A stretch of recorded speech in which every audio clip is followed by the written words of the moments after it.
Então, qual será o assunto da semana? Deixa eu ver.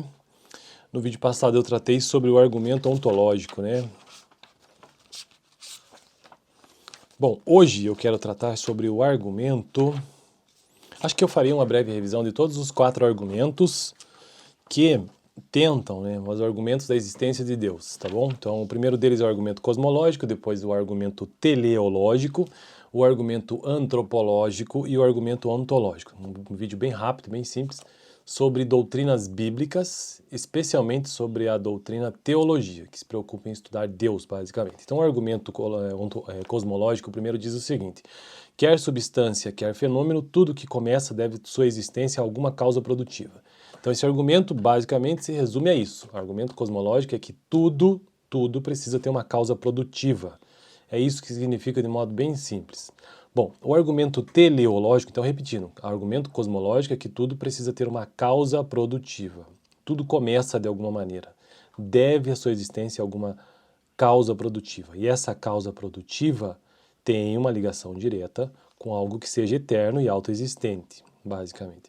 Bom, o argumento teleológico, telos é um termo grego que significa fim, propósito, e pois trata do desígnio, propósito racional. Bom, o argumento teleológico, que eu pude perceber no vídeo que eu gravei sobre isso, é que significa o seguinte: se existe uma causa produtiva, e que possivelmente essa causa produtiva pode ser eterna e autoexistente, bom, só que ela seja uma causa produtiva, então é preciso que essa causa produtiva seja inteligente, precisa ser uma força inteligente e voluntária.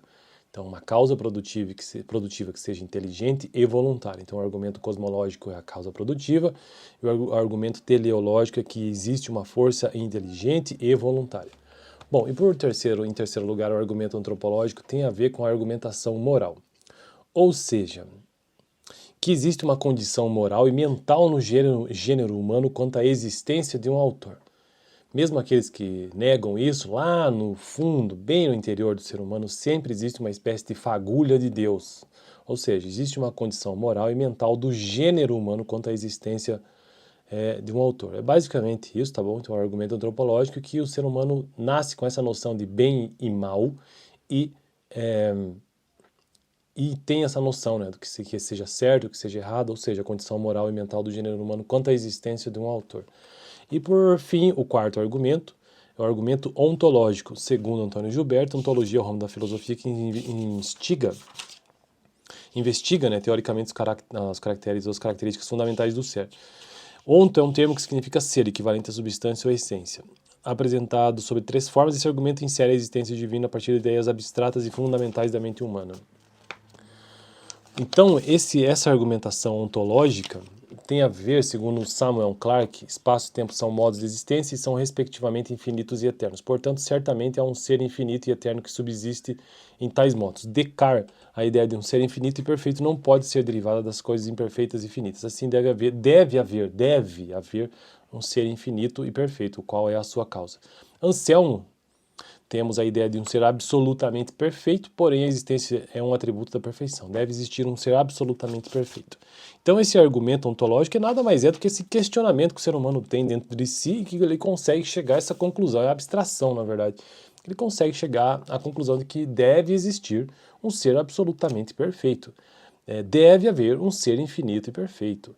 Certamente um ser infinito e eterno que subsiste em tais modos, segundo Clarke, Descartes e Anselmo. Então, o vídeo de hoje é basicamente isso. Os 4 argumentos: o cosmológico, ou seja, uma causa produtiva; o teleológico, ou seja, que essa causa produtiva é inteligente e voluntária; o argumento antropológico, ou seja, esses argumentos morais do que é certo e errado; e o último, que é possível mentalmente chegar à conclusão. Então, esse é um argumento ontológico do ser. Beleza? No próximo vídeo, quero tratar sobre a doutrina da Trindade. Começar, né? Valeu!